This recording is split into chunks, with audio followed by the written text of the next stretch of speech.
Assalamualaikum warahmatullahi wabarakatuh. My name is Elgah Aldy, and today I will explain about the journal presentation. And there are some table of contents, journal identity, author's identity, title, rationale, research objective, literature review, methods, findings, and conclusion. And for journal identity, this journal is International Journal of Educational Research by Simon Ames and Sean Bayard.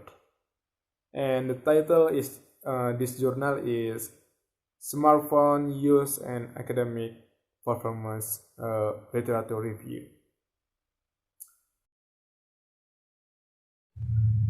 Okay, we start from introduction. Smartphones are mobile phones that have a high level of capability, sometimes with function resembling a computer.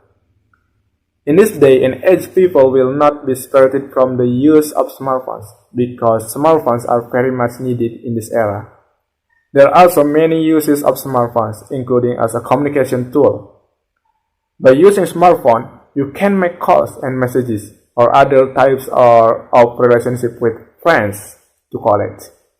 You can also use social media to connect with friends around the world. In 2018, approximately 77% of America's inhabitants all need a smartphone. Pew Research Center 2018 defined here as a mobile phone that performs many of the functions of a computer. In addition, a survey conducted in 2015 showed that 46% of Americans reported that they could not live without their smartphone. Simultaneously, the possible effect of smartphone use received increasing interest from scientists in the different disciplines. As such, scholars have investigated association between smartphone use and smartphone addiction. For example, driving performance, sleep quality and quantity, anxiety, loneliness and depression, and social relationship, substance addiction, and attention deficit and hyperactivity disorder. In addition to the potential impact of people's private life, smartphone use is also expected to interfere with individuals' educational and professional life. In particular, it has been related to tertiary students' academic performance. And smartphones ownership is highest among people aged 18 until 29, an age group in which students are highly represented. And the next for research objective. So, this journal discussed the different theoretical mechanisms reported in the literature that could lead to improved or deteriorated educational outcomes due to heavy smartphone use, and also discuss a systematic overview of the empirical findings with a focus on how the empirical research results converge concerning the overall negative association between smartphone use and academic performance, but differs according to the method of data gathering, the measure of academic performance used in these studies, and the measure of smartphone use adopted in the research. And the final section concludes with direction for future research based on the discussed findings and the limitation of the current literature. And the next for research objective. So, this journal discussed the different theoretical mechanisms reported in the literature that could lead to improved or deteriorated educational outcomes due to heavy smartphone use, and also discuss a systematic overview of the empirical findings with a focus on how the empirical research results converge concerning the overall negative association between smartphone use and academic an academic performance, but differs according to the method of data gathering, the measure of academic performance used in these studies, and the measure of smartphone use adopted in the research. And the final section concludes with direction for future research based on the discussed findings and the limitation of the current literature. Literature review. On the one hand, particular functions of smartphones could, when used properly, lead to better educational performance. E.g., accessibility to these functionalities offers students the chance to search continuously for study-related information. Thus, smartphones provide a multimedia platform to facilitate learning which cannot be replaced by reading a textbook. Furthermore, social networking sites and communication applications may contribute to the quick sharing of relevant information. Faster communication between students and faculty staff may contribute to more efficient studying and collaboration. Furthermore, smartphone use may interfere with study-related activities. This is because in addition to learning to use smartphones, it is also for entertainment media, which can eliminate time for studying. In other words, using smartphones can also have a negative impact on their academic performance. The proximity of mobile device can also be a time distraction, leading to multitasking and or task shifting. There are four potential causes for this multitasking. Firstly, visual and auditory notification on the smartphone may draw students' attention during class or during study time. Secondly, the desire not to miss out on what is happening online and to continuously interact with the rest of the world. Nowadays labeled as FOMO, or fear of missing out, may lead to a lack of focus necessary to achieve good study performance. Thirdly, but related smartphone use during study-related activities may be the result of addiction behavior, and which can be defined as the interference of personal or online life during working or study activities. Finally, due to the lack of academic motivation, students can experience a sense of boredom for which smartphone applications provide a fast and tempting escape. And besides the direct effect smartphone use might have on both time spent and productivity for academic-related activities, smartphone use can have an additional indirect impact on educational performance by influencing students' health, such as affecting the quality of sleep, mental health, and physical fitness. Taken together, the aforementioned arguments suggest good reason to expect an association between university students' smartphone use and their academic performance. Smartphones can be supportive in the academic setting by providing easy and fast communication and to search for relevant information.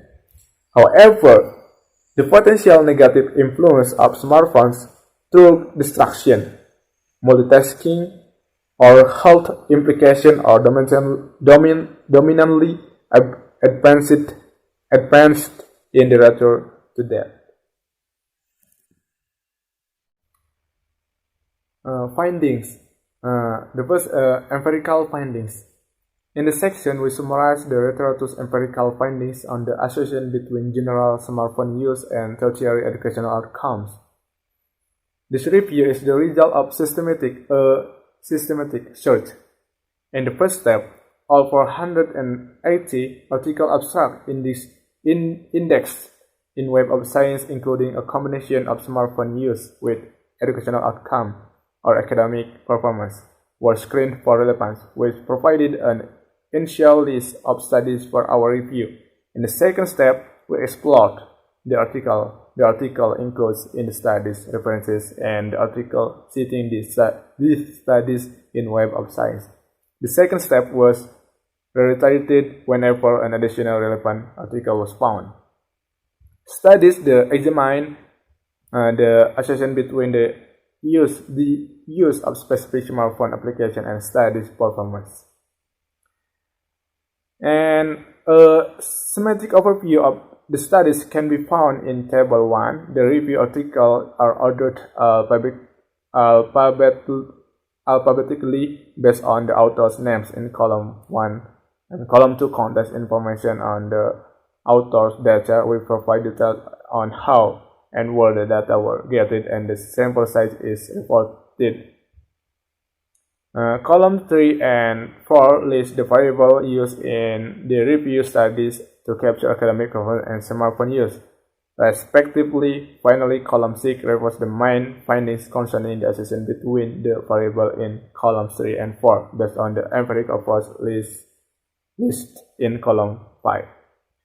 And second main findings, a quick look at Table 1 reveals the predominance of studies reporting a significantly negative association between smartphone use and academic performance in tertiary education. More specifically, 18 of the 23 include studies relying on diverging empirical approaches elaborated upon below conclude such a negative association. The remaining 5 articles find statistically significant association between overall smartphone use and performance at university. However, no single study to date reports a positive overall association, and this first look at the literature provides an indication that the negative mechanism as discussed in the previous section contribute more to the association between smartphone use and academic outcomes than the positive mechanism. And in column 6 of Table 1, we report significant percent correlation coefficient with respect to the studies measure of these outcomes. They could be gathered for 18 of the 23 studies.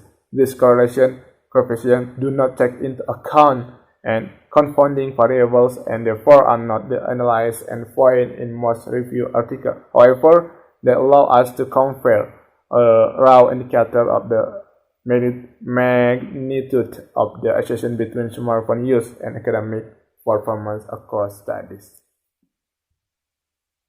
And the methods of convergences in the empirical literature is the statistical and economic magnitude of the association between smartphone use and academic performance seems to be rather homogeneous by the public versus private nature of tertiary education institution, and the method of data analysis as well as by the region and sample size of the realized data. And divergences in the empirical literature. By contrast, the association between smartphone use and academic performance seems to be heterogeneous.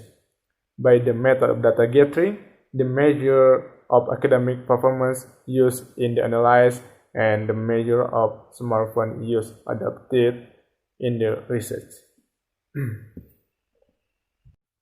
And the last is conclusion. In this article, we review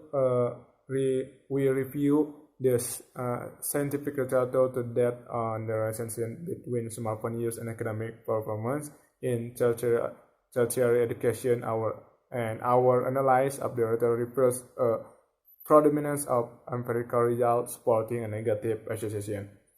And the second, the main limitation identified in the literature is that the existing studies are conduct correlation analysis or linear or logistic regression analysis on cross-sectional data, so that the result cannot be given a causal interpretation. And the third second limitation of the literature is related to the analyzed data, as pointed out in the empirical findings section. 20 out of the 23 review articles use self-reported measure of smartphone use in their analysis.